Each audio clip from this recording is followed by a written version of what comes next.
саломат бошед. хуш омадед бори дигар. дӯстони азиз, салом алейкум. рӯзу шому шабатон ба хайру шодӣ бошад ва ин барномаи навбатии фазо аст аз шабакаи Сафина. бар ёдовар мешавем ки чун ҳамешагӣ мо дар студия меҳмон даъват мекунем ва имрӯз низ меҳмонон дар студияи мо зиёд аст. мо кӯшиш мекунем ки рӯҳияи шуморо болида намоем, чун барномаи мо низ мақсадаш ҳамин аст. хоб, яке аз навозандаҳое ки аввал шуда оғоз бахшид ба барномаи фазо инам бошад ҷонибек Сатторзода ҳастанд, ғолиби озмуни ҷумҳуриявии Тоҷикистон ватани азизи ман дар номинатсияи оҳангсозии анъанавӣ.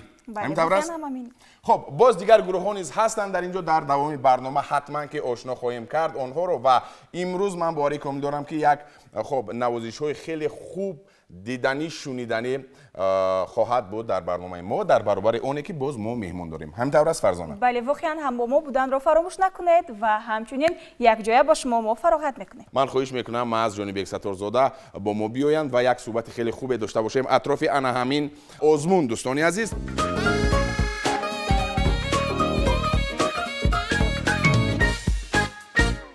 بار دیگر خوش آمدید میگویم شما رو. مرحمت. چی نام دارید این اسباب؟ این سازی که در دست ما بود، این ساز نامش عود هست. عود هست؟ بله. بسیار یک صدای خوب نیز دارد. بله بله. من میخواستم از همین آزمون جمهوریوی تاجیکستان وطن عزیز من کمی قصه کنید که چگونه در میان اینقدر نوازنده های کسبی خیلی خوب شما توانستید که جای اول رو اشغال کنید. خب همون که با همگان معلوم هست، آزمون جمهوریوی تاجیکستان وطن عزیز من در 3 دور گذرانیده شد. درست. که ما در دور یکم و دوم آزمون همین آهنگی که این لحظه صدا داد، این آهنگ رو پیشنهاد کرده بودیم و دور سوم آزمون یک آهنگ دیگری با نام دلنواز که عبارت از 3 قسم بود، آن آهنگ رو پیشنهاد کردیم که خوشبختانه از جانب اعضای محترم حکمان خوب پذیرفته شد. بهای خوب هم گرفتیم. سزاوار این جایزه و این جایزه واقعا هم شنیدنی است. بسیار یک نوای نگفتنمون من در همین لحظه عرض و سپاس خودم رو به اعضای گروه که در حقیقت زحمت‌های زیاد کشیدن برای از بر کردن فراگیری این آقای عبدالرحمن، برادرم اسکندر، خب دایره نواز ماهر ما فرهاد اودینزاده من علاقه مهارت و ملکه این برادران رو ما دیده بودیم در انمون بیرون از کشور در روزهای فرهنگی. چون ما درباره این نفران سخن نکردیم، برادران دیگرمان هستند که اینها نیز جایزه داران آزمون جمهوریوی تاجیکستان وطن عزیزی من است و این دیگر پهلو است. حتما صحبت خواهیم کرد. فرزانه مرحبا. خب من میخوام از شما بفهمم که همچون یک اشتراکچی فکر و عقیده شما درباره این آزمون چی است؟ خب مقصد اساسی آزمون دریافت کردن چهره های نو در ساحه صنعت میباشد. البته من قبل از همه عرض و سپاس خودم را به اساسگزار صلح و وحدت ملی پیشوای معظم ملت جناب عالی محترم امامی رحمان میرسانم جهت برگزاری و راهاندازی چنین یک آزمون‌های سطحی بلند که در حقیقت توانست تمام ما هنرمندان را بار دیگر سرجم سازد، متحد سازد و از هنر و فعالیت و ایجادیات یکدیگر که در حقیقت باخبر شدیم و همچنین در کشف چهره‌های نوی ساحه صنعت عموما چه آهنگسازی باشد، چه نوازندگی باشد، چه سرایندگی، بار دیگر این آزمون توانست که چهره‌های نو رو در کشور عزیزمون کشف نماید. من نه همچون نوازنده در این آزمون اشتراک کردم، فقط با توصیه و پیشنهاد چند تن از استادان، استاد عبدالرحمن مدخلوف و چند تن از استادای دیگر که توصیه دادن به من که در نامیناسیون آهنگسازی انعنوی یعنی سنتی شما می توانید هنر و مهارت خودتون را نشان دهید. خیلی خوب. و گوش به توصیه های اینو داده تصمیم گرفتم که یک چند تا آهنگ ایجاد کنم تا اینکه در آزمون اشتراک نموده سزاوار جای نمایان گردم. موسیقی زبان ندارد. مثلا موسیقی اگر خوب باشد خوای مثلا آهنگسازی فرانسوی باشد، خو آهنگسازی من نمیدونم ایتالیایی باشد، خو آهنگسازی توجیک باشد، وقتی که موسیقی خوب است در دل جا می شود به یگان شبهه و برای این ترجمان و زبان لازم نیست. چگونه ایجاد انامین آهنگوی خیلی خوب و والو ایجاد میشوند؟ چگونه ایجاد میکنین شما؟ زیرا من فکر میکنم که از سرود ایجاد کردن، آهنگ ایجاد کردن به نظر من نمیدونم مشکل تر است.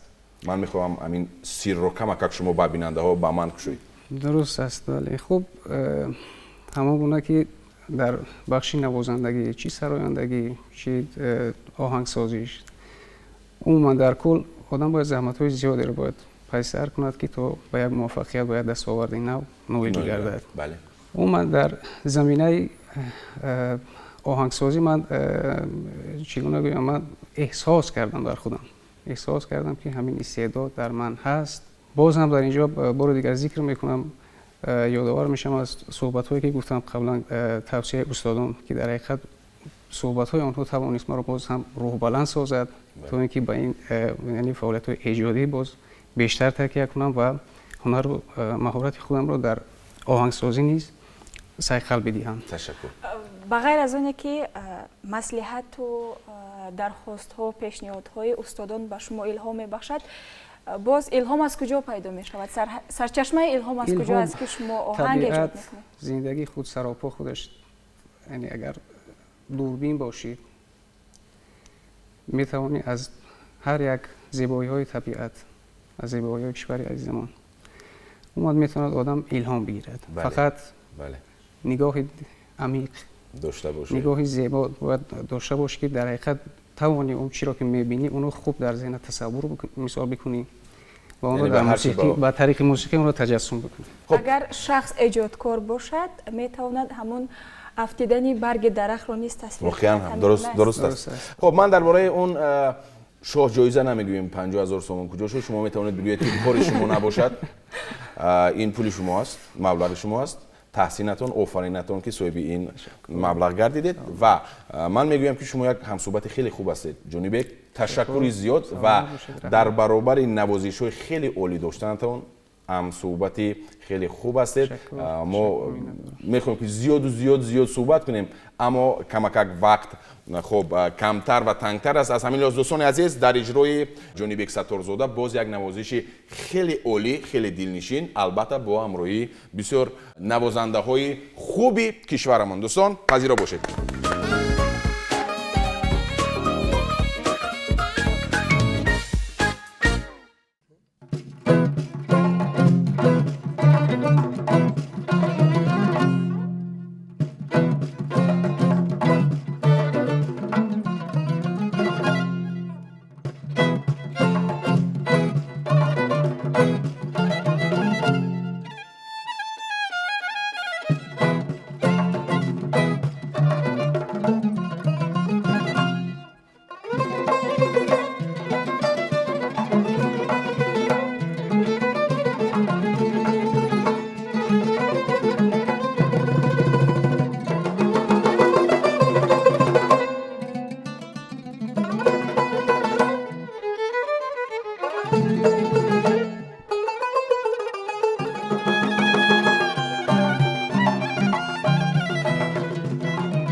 دوستان عزیز بار دیگر میگویم که اون نفرانی که اکنون به شبکه ما پیوستند، بار دیگر میگویم این برنامه فضا است، سرور بخش و فضای خاندانی هر یکی شما.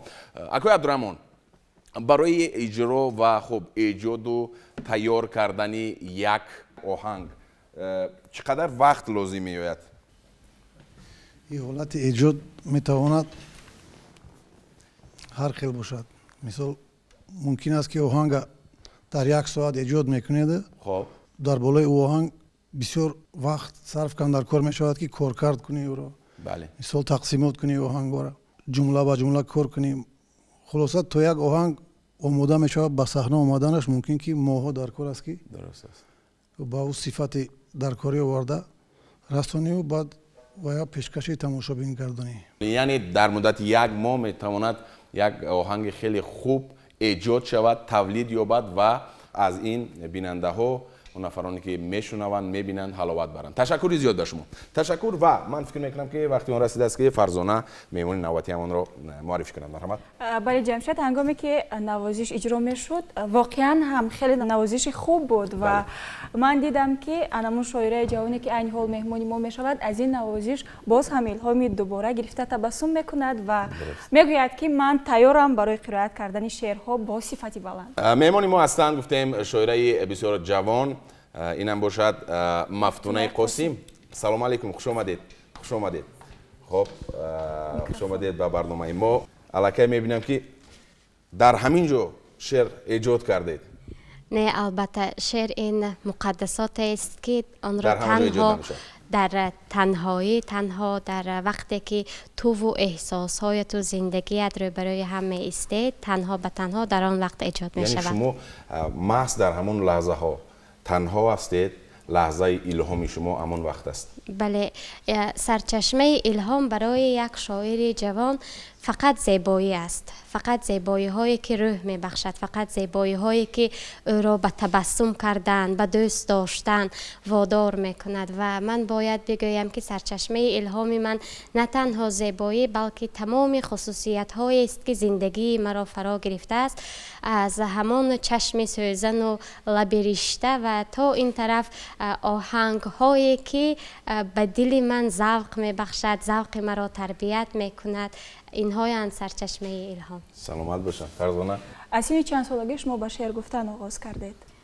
خب الکی معلوم است که شما آماده هستید، شما شعرهای خوب می نویسید. تشکر زیاد، شما لطف میکنید. راستی من چند ساله بودنی خود را در یاد ندارم، اما در یاد دارم وقتی که 7 ساله بودم یک هفته مانده بود تا یک آزمونی با شکوه در بین کودکان شهر و نواحی پنجکند. اونجا آزمونی بانوچه پنجکند بود و شاعر خوش‌ذوق ما روشنی همراه از نام من شعر نوشته بودند و همچون سلام نامه که آنجا داشت مفتونه قاسم میکنم از خود سخن. من که خودم سخن کردن را سخت دوست می داشتم اعتراض کرده بودم که این شعری من نیست و من که از خود سخن نمی کنم، اول استید من شعر خودم را نویسم بعد برآمد کنم. اما در دوام زندگی کودکانم من و مادرم، من و پدرم در هر حادثه حیات شعر می ساختیم. مثلا برای زادروز مادرم ما البته گناه بزرگ می کردیم، اشتباه می کردیم که شعرهای دیگر شاعران را تحریف نموده به زبان خودمان بیان می کردیم، ولی وقتی نخستین انگیزه های محبت در دل من پیدا شد، ولی وقتی نخستین بار چشم های پرمهر را به سوی خود دیدم درک کردم که من باید این احساسی را که در وجودم دارم قربان نکنم، من باید آن را برای صحیفه بیارم و این شاید در همان صنف‌های 5-6 بودنی من باشد. یعنی اولین شعر شما در وصف مادر بود؟ بله، در وصف مادر، در وصف پدر، عموما هر چیزی که کودکی 7 ساله 10 ساله رو فرا میگیرد که این دنیای او تنها مادر و پدر و مکتب و معلمان او هستند. خب شعر رو مثلا هم قدم زمان ایجاد کردن میشود، چون من شعر رو دوست میدارم، قرائتش رو دوست میدارم و مدرن کردن شعر مخصوصا برای شاعران جوان چگونه است؟ خوب است و آیا در شما نیز تاثیر رسانیده است؟ البته هر یک انگیزه نو به تاثیر نمیماند، هر یک پدیده نو زود فراگیر می شود. اما نوگانی که شما در نظر دارید این هنوز در ایجادیات حضرت بزرگوار ما استاد رودکی دیده می شود، در حضرت حافظ دیده می شود. شعرهای آنها، مضمونهای آنها هیچگاه کهنه نمی شود، همیشه اکتوالی هستند، همیشه روزمره هستند. در قالب شعر آفری باشد، امروز مردم بیشتر به شعرهای کوتاه توجه زیاد دارند، به شعرهای توجه زیاد دارند که دردهای عمومی را فرا بگیرد، احساسهای عمومی را فرا بگیرد و شعر از آسمان ها، از تصوف، از عرفان به زمین، به زندگی، به دل هر یکی ما آمده است و آن از دل شاعران جوان، عموما از دل تمام ایجادکاران صدا می دهد و شاید اگر هدفمند باشد، اگر شاعرانه باشد، هنرمندانه باشد، به دل می نشیند. خیلی خوب. شما گفتنی هستید که در همه دور و زمان شاعران شعرهای ایجاد میکردند که اکتوالی بودند، یعنی مبرم بودند. من کمک دیگر سوال رو دادم، دیگر گونه تر سوال کردنی بودم که خب استفاده اصطلاحات نوی که مثلا خواه و ناخواه در زندگی ما وارد می شود، مثلا می تواند شاعر استفاده برای، یا اینکه نه مثلا نوتبوک را من گرفتم تا تو را، همین خیلی چیزها هست یا نه؟ البته این چیز استادان ما خوبتر میدانند، در ادبیات معاصر ما خیلی زیاد است. مثلا در اشعار استاد عزیز من استاد فرزانه همین گونه بیت های دارند که به من شماره تلفن آفتاب را بگو و این شماره تلفن، این خاطره رایانه، این زندگی رایانه‌ای، زندگی مجازی امروز در تمام شعرها ظهور میکند و برای نوشتن آنها تجربه لازم است، برای ماهرانه استفاده بردن آنها ذوق بلندتر لازم است تا شعر را ما به اندازه همین کلمه ها خرد نکنیم و این کلمه ها را به اندازه شعر بلند کنیم. خیلی خوب گفتید. یعنی مفتونه بانو مثلا امین را عاقلانه خیلی خوب در سطح ضروری امین را استفاده برده است، یگون شعری دارد که چنین کلمه های نو، اصطلاحات نو داشته باشد، استفاده برده باشد، خیلی ماهرانه. متاسفانه من هنوز در آن سطح نرسیدم که زندگی را پره به شعر وارد کنم. من آن چیزی که میگویم از احساسهای دل خودم است و زبان من همان زبان کوهستانی است، زنانه و صمیمانه است که در مرکزهای تمدن کمتر وامی خورد و این شاید در رفت زندگی، در نتیجه هر یک قدم به پیش نهادن چنین واژه ها در شعرهای ما نیز شاید ظهور کند. یعنی از صحیفه‌های اجتماعی استفاده میبرید خواه و ناخواه؟ ما از کوهستان باشیم، از دیگر جا باشیم استفاده میبریم، چون من میبینم شعرهای شما رو در صحیفه‌های اجتماعی، در صحیفه‌های خودتون خیلی خوب هستند. یک شعر قرائت کنید که در برابر اونی که شما یک شاعر بسیار شیرین کلام هستید، باز قرائت خیلی عالی دارید. من خواهش میکنم و بیننده‌های عزیز بی‌صبرانه انتظارند که مفتونه بانو امروز یک شعر بسیار خوبی خود را قرائت میکند به طور خودش، به سبک خودش. تشکر زیاد، چون اینجا آهنگ آفرانی ممتاز تاجیک به ما نمونه بهترین ایجادیات خود را پیشنهاد کردند.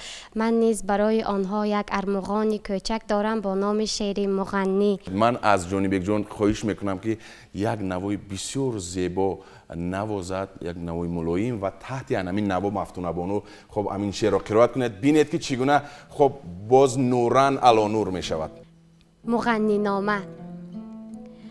ایا مغنی بزن نوایی که غم سراید به نغمه هایت، حدیث دل را لبی خموشم ز نو سراید به نغمه هایت. بزن تو آهنگ شوخ و زیبا که مردم آخر ز انتظاری، چه خوش که ناگه سعادت دل ز در درآید به نغمه هایت. بترسد از دیو قهر و ظلمت دل و نگاه سحر پرستم، ز آسمان ها فرشته نور چه خوش فراید به نغمه هایت. تو می نوازی ز مغز جانت که روح تازه به خلق بخشی. محبت حق به درج دلها چو گوهر آید به نغمه هایت. تو می زدایی غم دلم را، غم فراق هزار ساله. بگو خدا جان بمان که هجران به آخر آید به نغمه هایت. من اینجا از محبت وطن میخواهم بخوانم. باشد. نام تو شیرین ترین حرف ترانه، در لبم شیواتر از هر عاشقانه. آتش جاوید مهر تابناکت میزند از مغز جان من زبانه.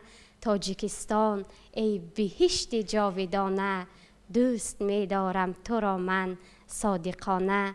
خوشتر از عطر چمن آب و هوایت، روح می‌بخشد به تن آب و هوایت. پاکی و عشق و لطیفی را به گردون زنده می‌دارد وطن آب و هوایت. تاجیکستان ای بهشت جاویدانه، دوست می‌دارم تو را من صادقانه. چشم بد از روی خوبت دور بادا، روزگار خرمت پرسور بادا. روز و شامت پر فرح پر نور بادا، نام تو در بحر و بر مشهور بادا. تاجیکستان ای بهشت جاویدانه، دوست می‌دارم تو را من صادقانه.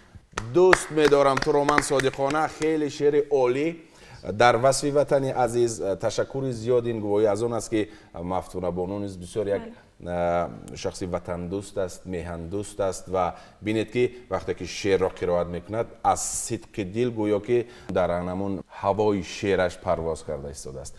تشکر زیاد، سپاس به شما، موفقیت به شما برای ایجاد شعرهای بسیار بلند و خوب. به شما موفقیت میخواهیم. بار دیگر خوش آمدید.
آفرین کریمجان حسنов بودند با همراهی نوازنده ها. یک نوازش خیلی خوب کردند و بعدا صحبت خواهیم کرد با کریمجان حسنов زیرا این نفر نیز غالب آزمون جمهوری تاجیکستان وطنی عزیز من می باشد. فرزانه مرحمت. این نوبتی برنامه رو معرفی میکنیم. برخوالی قربانوف یک نفر خواننده با لیاقت لیسه رقمی 1 شهر دوشنبه است که تاجیکستان رو توانست که با دانش و مهارت بلند خود بیرون از مرز در المپیادهای بین المللی معرفی نماید. سلام علیکم. خوش آمدید. خوب هستید شما؟ بله تشکر زیاد خوب هستم. ما گفتیم که مهمانان ما نفرانی هستند که در همه سمت و ساحه ها تاجیکستانی عزیز را معرفی کردند در عرصه بین الملل و امروز نیز شما دست یافتید که مهمانی ما شوید زیرا در آزمون های فنی در کشورهای گوناگون از فن متماتیکا همینطور است شما غالب آمدید. خیلی خوب. من با فن متماتیکا از خردیم شوق داشتم چون که با ما استادان خیلی با تجربه همچون ما که خردسال بودیم با ما استادان با تجربه درس می‌آموختند و ما نیز کوشش نمودیم تا بهتر بیاموزیم و از آنجا فن متماتیکا در دل من جای یافت و من از آن روزها با این فن شوق زیاد دارم. خیلی عالی. تو امروز در کدام المپیاده ها اشتراک کردید؟ چی بیرون از مرز، چی در تاجیکستان؟ اولین آزمون اولین نتون در کجا بود بیرون از کشور و آخرین کجا بود؟ اولین آزمون بین المللی من که در خارج برگزار گردیده بود این المپیادای IMC بود که از فن متماتیکا در بین خردسالان و اینچنین در بین کلانسالان برگزار می‌گردید. در دولت هندوستان آن سال برگزار می‌گردید. در آن سال ما از تاجیکستان زیاده از 20 نفر اشتراک نموده بودیم که بعضی در بخش خردسالان و بعضی در بخش کلانسالان اشتراک کردیم. در اونجا برخوالی کدام زینه رو کسب کرد؟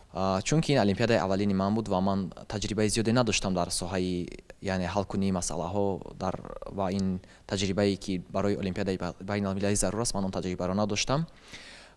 من کوشش خود را نمودم چون که پیش از این تیاری دیده بودیم و ولی سازواری جای نمایان نگردید. اساسش که شما راه را کشیدید، رفتید، دیدید، تجربه پیدا کردید و آخرین آزمونی که شما شرکت ورزیدید بیرون از کشور کجا بود؟ آخرین آزمونی که من در خارج از کشور اشتراک کرده بودم این آزمون المپیادای LPT یعنی لابراتوری подготовки талантов یا که آزمایشگاه تیاری آماده سازی لایقتمندان که در دولت آذربایجان و خصوصا شهر باکو که پایتختش است در آنجا برگزار گردیده بود.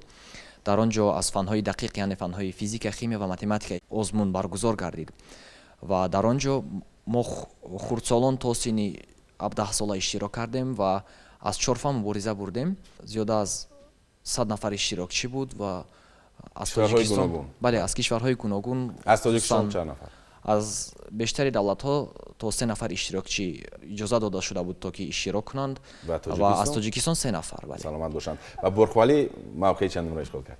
در آنجا کوشش نمودم چون که من آموزنده یعنی فن متماتیک هستم و در آنجا مثال مسئله از فن‌های فیزیک و شیمی بودند.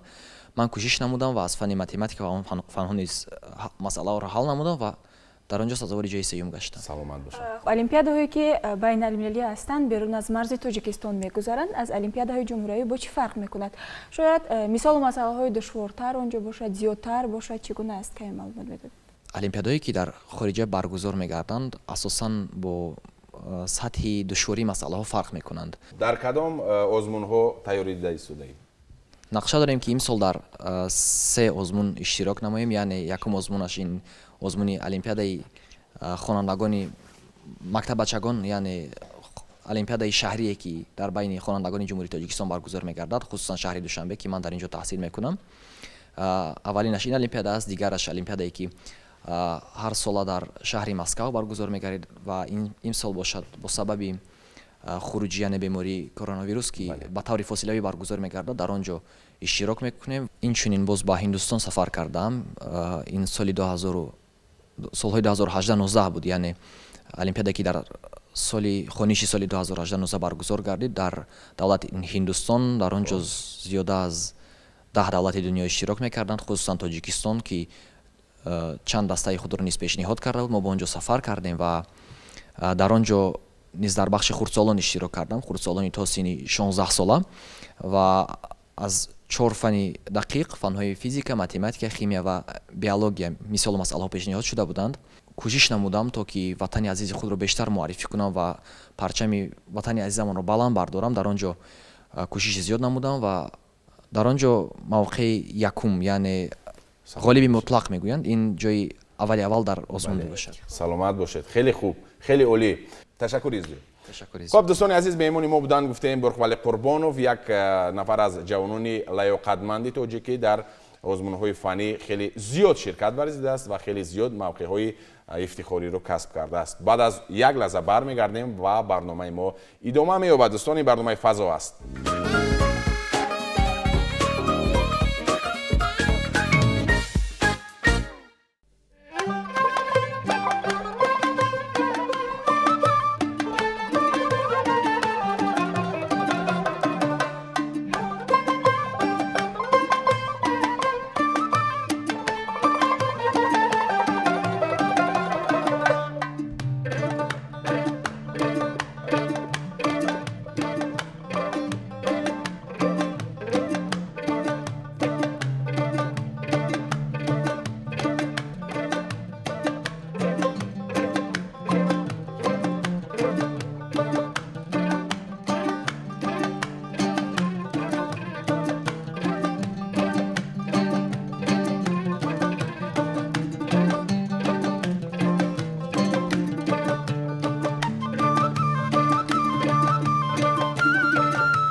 بیننده‌های عزیز، کریم جان گفتیم، کریم جان حسنوف غالب آزمون جمهوری تاجیکستان وطنی عزیز من است در ژانر نوازش عنعنوی. همین طور است فرزانه؟ بله، همین طور است. پیش از همه شما رو تبریک میگوییم. تشکر زیاد. جایزه مبارک باشد. رحمت سلامت باشید. موسیقی که حاضر شما نواختید این محصول ایجادی خود شما است؟ نه، این موسیقی یاردنی نام دارد. خب و محصول ایجادی ما نیست. این موسیقی خارج.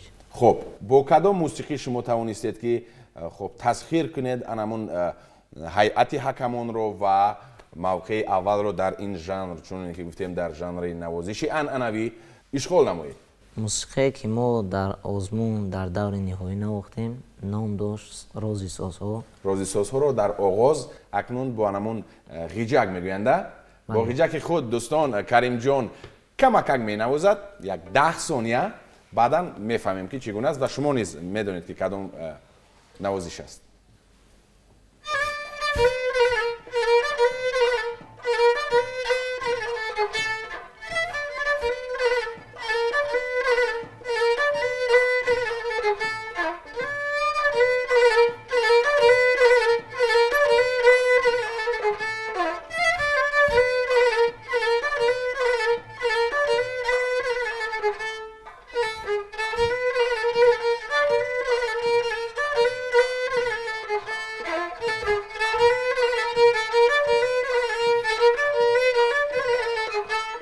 سلامت باشید.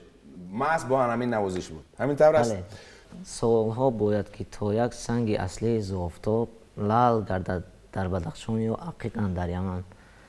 برای دستاورد به دست آوردن کوشش زیاد، میل زیاد در کار است و با این همه وقت زیاد در کار است. پیش از همه اما با اهل گروه شبانه روزی کشیدیم، روزهای دراز مشق کردیم، تمرین کردیم و در پیش خود مقصد گذاشتیم که چون غالب برویم و این جمعه ما عملی گشت. ما غالب دور نهایی آزمون تاجیکستان وطن عزیز نقشه شما جمعه عمل بشید. بله. به نهایت با مهارت بلند از عهده نوازش غیژک میبرایند. خب برای یک شخص چقدر لازم است که خب کمی هم باشد نواختن همین اسباب سنتی ملی را آموزد؟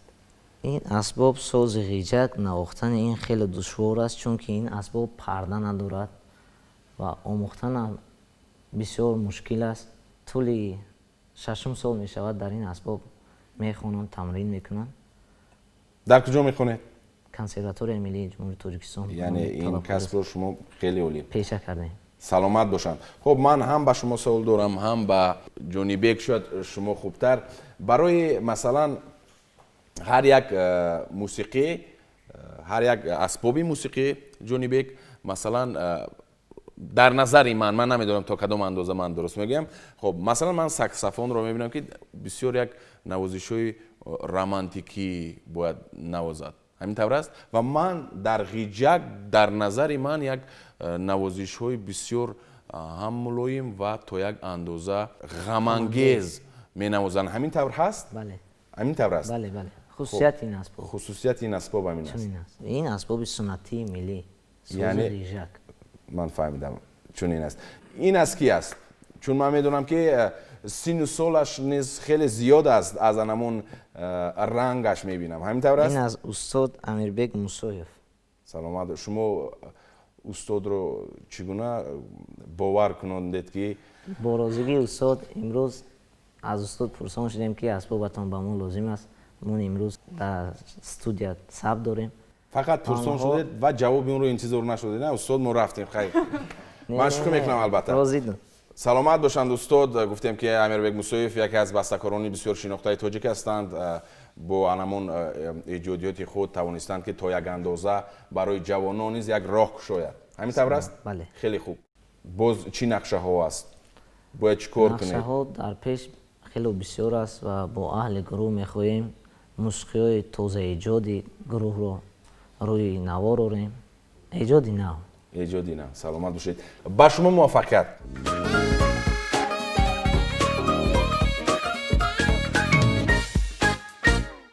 اینجا رسیدیم به فرجامه برنامه نوبتی اما من فکر میکنم که تا یک اندازه امروز راحت کردید از نوازش زنده همین نوازنده های بسیار ماهر و کسبی و اینچنین از همون مهمانانی که امروز داشتیم، هم شاعره مفتونه و هم مهمانمون برخ ولی، همین طور است؟ بله جمشید درست قید کردید. من هم باور دارم چون امروز ما در برنامه نوازش های دلنشین، صحبت های صمیمی را جای کرده بودیم و تا حد توانستیم که خاطر شما را شاد نماییم، چون مقصد ما هم همین است، فراغت بخشیدن به شما دوستداران برنامه های تلویزیونی سفینه. دوستان اینجا میرسیم به فرجام و در آخر باز یک نوازش در اجرای کریم جان حسنов غالب آزمون تاجیکستان وطن عزیزی من با جمعی همکسبانش. دوستان تا دیدار نوبتی خیر.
Thank you.